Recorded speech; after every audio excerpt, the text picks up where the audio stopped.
আসসালামু আলাইকুম। বিশ্বকাপে আর্জেন্টিনার প্রথম ম্যাচে রেফারিং করতে যাচ্ছেন সাইমন মার্চিনিয়াক, পোলিশ রেফারি যিনি ২০২২ বিশ্বকাপের ফাইনাল ম্যাচটাও পরিচালনা করেছেন। শুধুমাত্র সেই বিশ্বকাপের ফাইনাল ম্যাচ না, তার পরের বছর চ্যাম্পিয়ন্স লিগের ফাইনালটাও সাইমন মার্চিনিয়াক পরিচালনা করেছিলেন, যাকে বলা হয় ফিফার ইতিহাসে অন্যতম একজন ফাইনেস্ট রেফারি। দুইবার কিন্তু সেরা রেফারির পদক তিনি জিতেছেন এবং এই সাইমন মার্চিনিয়াককে দিয়েই আর্জেন্টিনার খেলা শুরু হতে যাচ্ছে। একটা বিষয় বলে নেওয়া ভালো, সাইমন মার্চিনিয়াক কিন্তু ২০১৮ রাশিয়া ওয়ার্ল্ড কাপে যেই ম্যাচটা আর্জেন্টিনা আইসল্যান্ডের সঙ্গে ১-১ গোলে ড্র করেছিল সেই ম্যাচটাও পরিচালনা করেছিলেন। এছাড়াও অস্ট্রিয়ার সঙ্গে যে ম্যাচটা ২-১ গোলে আর্জেন্টিনা জিতেছিল ২০২২ বিশ্বকাপে, সেই ম্যাচটাতেও কিন্তু সাইমন মার্চিনিয়াক তিনি রেফারি হিসেবে ছিলেন। অনেকেরই একটা কমপ্লেনের জায়গা যে এই সাইমন মার্চিনিয়াক আর্জেন্টিনার ফেভারে অনেক সময় ডিসিশন নিয়ে ফেলেন কিনা। এই ভিডিওতে সেই ব্যাপারটা ডিকোড করার চেষ্টা করব। তার আগে ফিফা বিশ্বকাপ ফাইনালে আসলে কি কি ঘটেছিল, সর্বমোট ৮টা হলুদ কার্ড কিন্তু সাইমন মার্চিনিয়াক দেখিয়েছিলেন। যেই ৮টা হলুদ কার্ডের মধ্যে ৫টা হলুদ কার্ড কিন্তু আর্জেন্টিনাকেই তিনি দিয়েছিলেন। ৩৯টা ফাউল তিনি কল করেছিলেন, যেই ৩৯টা ফাউলের মধ্যে ২৩টা ফাউল তিনি আর্জেন্টিনার এগেইনস্টে দিয়েছিলেন। এবারে যে সমস্ত বিষয় নিয়ে কন্ট্রোভার্সি হয়েছে সে সমস্ত বিষয় নিয়ে একটু আলোচনা করতে চাই। নাম্বার ১ যে বিষয়টা নিয়ে শুরু করতে চাই সেটা হচ্ছে ৮৭ মিনিটের সময় থুরামের একটা ফাউল হয়েছিল, যেখানে থুরাম মাটিতে পড়ে গিয়েছিলেন, তবে হলুদ কার্ডটা থুরামকে দেখানো হয়েছিল, অর্থাৎ থুরামের এগেইনস্টে ফাউল দেওয়া হয়েছিল। এবার একটু আলোচনা করতে চাই যে ওই ফাইনাল ম্যাচে আসলে কি কি ঘটনা ঘটেছিল যার প্রেক্ষিতে অনেকেই বলেন যে তিনি আর্জেন্টিনাকে ফেভার করেছেন। এই ব্যাখ্যাগুলো দিলে আপনি বুঝতে পারবেন যে তিনি কতটা স্কিলফুল একজন রেফারি। ৮৭তম মিনিটে ওই ফাইনালে একটা ঘটনা ঘটেছিল এনজো ফার্নান্দেজ এবং থুরামের মধ্যে, যেখানে মনে হচ্ছিল যে এনজো ফার্নান্দেজ থুরামকে ফাউল করেছেন এবং থুরাম পড়ে গেছেন, কিন্তু পরবর্তী সময়ে রেফারি কিন্তু ইয়েলো কার্ড দেখিয়েছেন থুরামকে। কারণটা আসলে কোথায় ছিল? ফিফার ব্যাখ্যায় পরবর্তী সময় যেমনটা উঠে এসেছে, এই ফাউলটা হওয়ার আগে যে বিষয়টা ঘটেছে সেটা হচ্ছে এনজো ফার্নান্দেজ ইনিশিয়ালি একটা চার্জে গিয়েছিলেন থুরামকে, কিন্তু কোনো প্রকার বডি কন্ট্যাক্ট হওয়ার আগেই এনজো ফার্নান্দেজ কিন্তু চার্জটাকে উইথড্র করে ফেলেছেন। খেয়াল করে দেখবেন সিকোয়েন্সটা। এনজো ফার্নান্দেজ চার্জে গেছেন, কিন্তু কোনো প্রকার বডি কন্ট্যাক্ট হওয়ার আগে চার্জটা তিনি উইথড্র করে ফেলেছেন। তবে থুরাম যে কাজটা করেছিলেন তা হচ্ছে তিনি ওই সময়টাতে ইন্টেনশনালি ইচ্ছা করে তার পায়ের সঙ্গে এনজো ফার্নান্দেজের পায়ের একটা কলিউশন করেছেন এবং করে ইন্টেনশনালি তিনি মাটির মধ্যে পড়ে গেছেন। সো এই জায়গাটা একদম তড়িৎ সময়ের মধ্যে কিন্তু রেফারি দেখেছেন, বুঝেছেন এবং সেই অনুযায়ী তিনি ডিসিশনটা দিয়েছেন। ভিএআর, ভিডিও অ্যাসিস্ট্যান্ট রেফারি, কিন্তু পরবর্তী সময় সেটাই দেখেছে যে মার্চিনিয়াকের ডিসিশনটা কিন্তু এক্ষেত্রে সঠিক ছিল। এবারে আর্জেন্টিনার এগেইনস্টে যাওয়া একটা পেনাল্টি শুট নিয়ে কথা বলতে চাই, যেটা অনেকে বলছেন যে তিনি আর্জেন্টিনাকে ফেভার দেন, তবে আর্জেন্টিনার এগেইনস্টে যে পেনাল্টিটা দিয়েছেন সেটা নিয়ে একটা কথা বলতে চাই। সেটা হচ্ছে ওই সময়টা ফ্রি কিক ছিল এবং ফ্রি কিকের সময় আলটিমেটলি খেয়াল করে দেখবেন ওয়ালে যারা দাঁড়িয়েছিলেন তাদের একজনের হাতে বলটা লেগেছে। আফটার দ্যাট কিন্তু পেনাল্টিটা দেয়া হয়েছে। এখন অনেকে বলতে পারেন যে এই যে হাতে বলটা লেগেছে সেটা তো আলটিমেটলি তিনি তার চেহারা বাঁচাতে চাচ্ছিলেন, সে কারণেই তো এরকম হয়েছে কিনা, বা এটা হ্যান্ডবল হয় কিনা, অনেকের এটা একটা প্রশ্নের জায়গা। একটা এক্সাম্পল দিই, ওই বিশ্বকাপে ব্রাজিল ক্রোয়েশিয়া ম্যাচে এমন একটা ঘটনা ঘটেছিল যেখানে ব্রাজিলের পক্ষে হ্যান্ডবল দেয়া হয় নাই, মানে ক্রোয়েশিয়ার একজন প্লেয়ারের হ্যান্ডবল হয়েছিল কিন্তু সেটা হ্যান্ডবল দেয়া হয় নাই।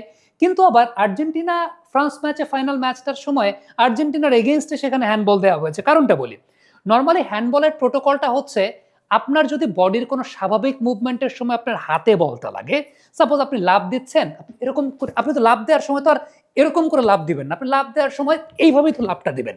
সো এই যে লাফটা দিচ্ছেন এটা বডির স্বাভাবিক কার্যক্রম, ওই সময় যদি আপনার হাতে বলটা লাগে দেন সেক্ষেত্রে এটা হ্যান্ডবল হবে না। ঠিক যে অ্যাডভান্টেজটা ক্রোয়েশিয়ার প্লেয়ারটা ওই সময় পেয়েছিলেন ব্রাজিলের এগেনস্টে, যে কারণে ব্রাজিল ওই ম্যাচে হ্যান্ডবলটা আসলে আদায় করতে পারেন নাই। তবে এই কেসের সময় যে বিষয়টা ঘটেছে বিশ্বকাপের ফাইনাল ম্যাচে সেটা হচ্ছে যখন বলটা তার দিকে যাচ্ছে, ব্লকের দিকে যাচ্ছে, ওই পার্টিকুলার সময়টাতে তিনি হাতটাকে যেভাবে আসলে স্প্রেড আপ করেছেন, তিনি তার পজিশনটা বাড়িয়ে নিয়েছেন, সেটা একটা আনফেয়ার অ্যাডভান্টেজ হয়েছে। অর্থাৎ এখানে বিষয়টা এরকম না যে তিনি চেহারা বাঁচানোর জন্য বিষয়টা এরকম হয়েছে, তার টোটাল বডির মুভমেন্টটা এরকম ছিল যেখানে আসলে তিনি ইন্টেনশনালি, বোঝা যাচ্ছিল যে আলটিমেটলি তার একটা বডি অ্যাডভান্টেজ পাওয়া গেছে সেই জায়গাটাতে, মানে বডি একটা অ্যাডভান্টেজ পেয়েছে যাতে ওই শটটাকে আসলে ব্লক হওয়া যায় বা ব্লক করা যায়, এবং এই কারণেই ফাইনাল ম্যাচে কিন্তু ওইটা আর্জেন্টিনার এগেইনস্টে একটা পেনাল্টি দেওয়া হয়েছে। এবারে এমবাপে যে এর আগে আরেকটা পেনাল্টি পেয়েছিলেন সেই পেনাল্টিটা নিয়েও একটু কথা বলতে চাই। ওই পেনাল্টির সময় যে বিষয়টা ঘটেছিল যে এটা যে ফাউল হয়েছে সেই ব্যাপারে কোনো সন্দেহ নাই। কিন্তু সবার প্রশ্নের জায়গাটা ছিল যে এটা তো আসলে একটা কার্ডের ফাউল। তাইলে এই কার্ডের ফাউল হলে সেটাকে কেন আসলে ইয়েলো কার্ড দেয়া হয় নাই? ভিআরও কিন্তু সেই জায়গাটায় গ্রাফিক্সে লিখে দিয়েছিল যে এটা একটা পসিবল কার্ডের ফাউল। কিন্তু তাহলে ভিআর সেখানে কার্ডটা দেয় নাই কেন বা কার্ড দিতে সাজেস্ট করে নাই কেন? তৎকালীন ফিফা বিশ্বকাপের নিয়ম অনুযায়ী কিন্তু ভিএআর কার্ডের কোনো ডিসিশনকে ওভারটার্ম করতে পারবে না, অর্থাৎ রেফারিকে কিন্তু কোনো সাজেশন দিতে পারবে না কিংবা কার্ডের কোনো ডিসিশনকে ওভারটার্ম করতে পারবে না। সো আলটিমেটলি এই জায়গাটা কার্ডটা দেওয়া হয় না, তবে রেফারি ফাউল দিয়েছেন। হ্যাঁ, এই একটা ডিসিশন বলবো, এই একটা ডিসিশনের জায়গাটায় যেখানে হয়তো বা ভিআর এর সঙ্গে রেফারির থট প্রসেসের একটু অমিল ছিল। ডেফিনেটলি এত সময় তিনি রেফারিং করেছেন, একটা ডিসিশন তো সেই জায়গাটা ভুল হতে পারে, ভুলও বলবো না, এই জায়গাটা তিনি কার্ড দিতে পারতেন বা কার্ড দেওয়ার মতো একটা ফাউলের জায়গাটা ছিল। সময় কিন্তু চলে যাচ্ছে, কারেন্ট বিলটা দিও। নিও নিও তার মানে তো পরে। হাতে যখন নিও তখন বিল পে, ফান্ড ট্রান্সফার অথবা সেভিংস সবই হবে টেনশন ফ্রি। আপনি বলেন দিও, এমটিভি বলে নিও। এবার আরেকটা ইনসিডেন্ট নিয়ে কথা বলতে চাই, যেটা মূলত একদম শুরুতে আনহেল দি মারিয়াকে ফাউল করা হয়েছিল, ওসমান ডেম্বেলে তিনি ফাউল করেছিলেন। সেটা নিয়েও কথা হচ্ছে যে ওসমান ডেম্বেলে যে ফাউলটা করেছেন সেটা তো আসলে একটা সফট ফাউল। এখন এই সফট ফাউলটা আলটিমেটলি কেন এটাকে পেনাল্টি দেয়া হয়েছে বা এটাকে নিয়ে এইভাবে করা হয়েছে, এটার ফিফার যে ব্যাখ্যাটা সেটা হচ্ছে আমরা যদি একটু ডিকোড করতে চাই তাহলে ওসমান ডেম্বেলে এবং আনহেল দি মারিয়া খুব ক্লোজড পজিশনে ছিলেন, খুব কাছাকাছি পজিশনে ছিলেন। আপনি এখন যে ফ্রেমটা দেখতে পাচ্ছেন সেই ফ্রেমে যে বিষয়টা দেখা যাচ্ছে সেটা হচ্ছে মনে হচ্ছে না যে ওসমান ডেম্বেলের পায়ের সঙ্গে আনহেল দি মারিয়ার কোনো কলিশন হয়েছে, সেটা মনে হচ্ছে না। কিন্তু আরেকটা ফ্রেম যদি আমরা দেখি সেখানে কিন্তু স্পষ্টভাবে বোঝা যাচ্ছে যে ওসমান ডেম্বেলের পায়ের সঙ্গে বেজে আনহেল দি মারিয়া পড়ে গেছেন, সেটা বোঝা যাচ্ছে। তবে এখানে মূল বিষয়টা হচ্ছে ওসমান ডেম্বেলে তার আগে তাকে একটা পুশ করেছিলেন। বলবো না যে পুশটা ইন্টেনশনাল পুশ, পুশটা ইন্টেনশনাল পুশ ছিল না, পুশটা একেবারে ইন্টেনশনাল পুশ ছিল না। কিন্তু ওই যে পুশটা করেছেন সফট পুশটা, সেই সফট পুশটায় আনহেল দি মারিয়া মোমেন্টামে থাকা অবস্থায় একটা হোঁচট খেয়েছেন এবং হোঁচট খেয়ে তার সামনে সুযোগ ছিল সেটাকে রিকভার করার, কিন্তু সেই রিকভার করার সময়টাতে ওসমান ডেম্বেলের পায়ের সঙ্গে তার পা বেজে তিনি পড়ে গেছেন। ফিফার ল অনুযায়ী এই সফট পুশটা হোক সেটা ইন্টেনশনাল হোক সেটা নন ইন্টেনশনাল, কিন্তু এই সফট পুশটা হয়েছে এবং ফ্রম দ্য বাহাইন্ড, এবং এরপরে যখন প্লেয়ারটার রিকভারি করার সুযোগ ছিল সেই রিকভারি করার সময়টাতে পায়ে পায়ে বেজে গেছে, তিনি পড়ে গেছেন, অ্যাটাকটা হয় নাই। সো এটা একটা ফাউল হিসেবে গণ্য হবে। অলদো ভিএআর এটাকে বলছিল যে সফট ফাউল, ভিএআর সেটাকে সফট ফাউল বলছে, কিন্তু ফাউল তো আসলে ফাউল এবং ওই জায়গাটাতে আলটিমেটলি একটা অ্যাটাকের সময় ওই ফাউলটা করা হয়েছে। ডেফিনেটলি রেফারি সেই জায়গাটা সঠিক সিদ্ধান্তটাই দিয়েছেন। আরেকটা জায়গা নিয়ে কথা হয়েছে সেটা হচ্ছে লিওনেল মেসি যখন দ্বিতীয় গোলটা করেছিলেন সেই দ্বিতীয় গোলটার সময় যে বিষয়টা ঘটেছিল যে মেসির বলটা যখন জালে জড়াচ্ছে, মেসির বলটা যে সময়টা জালে জড়াচ্ছে এই সময়টাতে তাদের দলের রিজার্ভ বেঞ্চের খেলোয়াড় যারা আছেন তারা মাঠে প্রবেশ করে ফেলছিলেন উত্তেজনা বশত, এক্সাইটমেন্ট বশত তারা মাঠে প্রবেশ করে ফেলেছিলেন। ডেফিনেটলি এই জায়গাটা নিয়ে ফিফার একটা স্ট্রিক্ট ল আছে, এটা নিয়ে ফ্রেঞ্চ মিডিয়াগুলো এটা নিয়ে কমপ্লেন করেছিল, কমপ্লেনটা পার্শিয়ালি সঠিক।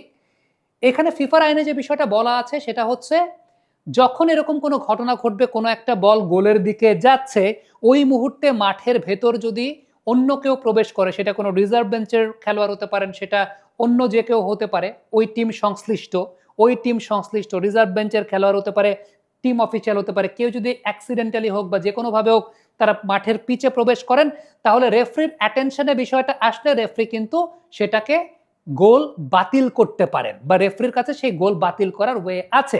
কিন্তু মার্চিনিয়াক সেই গোলটাকে বাতিল করেন নাই। কেন করেন নাই? কারণ এই আইনের ইন্টারপ্রিটেশন যেটা সেটা হচ্ছে ওই যে ব্যক্তিটা কিংবা যে টিম স্টাফটা কিংবা যে কেউ মাঠে যে প্রবেশ করছেন তিনি কি আসলে ডিরেক্টলি খেলার মধ্যে কোনো কমিউনিকেশনাল গ্যাপ তৈরি করেছেন কিনা কিংবা খেলার মধ্যে কোনো ইন্টারফেয়ার ডিরেক্টলি করেছেন কিনা, ডিরেক্ট কোনো ইন্টারফেয়ারেন্স হয়েছে কিনা সেটাও থাকবে দেখার বিষয়।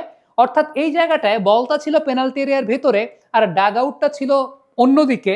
সো আলটিমেটলি এটা যেহেতু এন্টায়ার গেমের মধ্যে কোনো ইম্প্যাক্ট পড়ে নাই, হ্যাঁ, যদি এরকম হতে পারতো যে কেউ একজন ধরে কোনো একটা উইঙ্গার ওদিক দিয়ে দৌড়ে যাচ্ছেন, তাকে আটকে টেনে ধরে রেখেছেন, যে কারণে তিনি যেতে পারেন নাই, পুরো একটা ডিরেক্ট ইনভলভমেন্ট ছিল। এরকম ডিরেক্ট ইনভলভমেন্ট থাকলে গোলটা বাতিল হয়ে যেত, কিন্তু যেহেতু ডিরেক্ট ইনভলভমেন্টটা ছিল না, সো আলটিমেটলি গোলটা বাতিল হয়নি। এবং এটা ফিফার ইন্টারপ্রিটেশনে বলা আছে এই বিষয়টা মূলত একটা এক্সট্রা বল মাঠে প্রবেশ করা এবং একজন এক্সট্রা মানুষ মাঠে প্রবেশ করা দুটা একই রকম। এবং সেক্ষেত্রে যে বিষয়টা সেটা হচ্ছে যে এক্সট্রা বল মাঠে প্রবেশ করে যদি খেলার অন্য কোনো জায়গাতে কোনো হ্যাম্পার সৃষ্টি না করে, তাহলে আলটিমেটলি সেটা ওই জায়গাটায় গণ্য হবে না। সো আলটিমেটলি মার্চিনিয়াকের কথা যদি আমরা বলি, যে মার্চিনিয়াক এখন পর্যন্ত যেভাবে দক্ষতার সঙ্গে তিনি রেফারিং করেছিলেন 2022-এর বিশ্বকাপ, ডেফিনেটলি এক টিম জিতবে এক টিম হারবে, অনেক কথাবার্তা হবে, কিন্তু এত বড় ম্যাচ, এত ইন্টেন্সিটির ম্যাচ, এইরকম একটা ম্যাচ রেফারিং করাটাও কিন্তু অনেক কষ্টসাধ্য ব্যাপার, অনেক কঠিন একটা ব্যাপার। সো আমার কাছে মনে হয় যে একজন দক্ষ রেফারির কাছে আর্জেন্টিনা আলজেরিয়া ম্যাচটা হবে। এবং এটা বিষয়টা এরকম না যে তিনি আর্জেন্টিনাকে ফেভার দেন বা আর্জেন্টিনার সাপোর্ট করেন, আমার কাছে অন্তত মনে হয় না। থ্যাংক ইউ সো মাচ আমাদের সঙ্গে এতক্ষণ থাকার জন্য।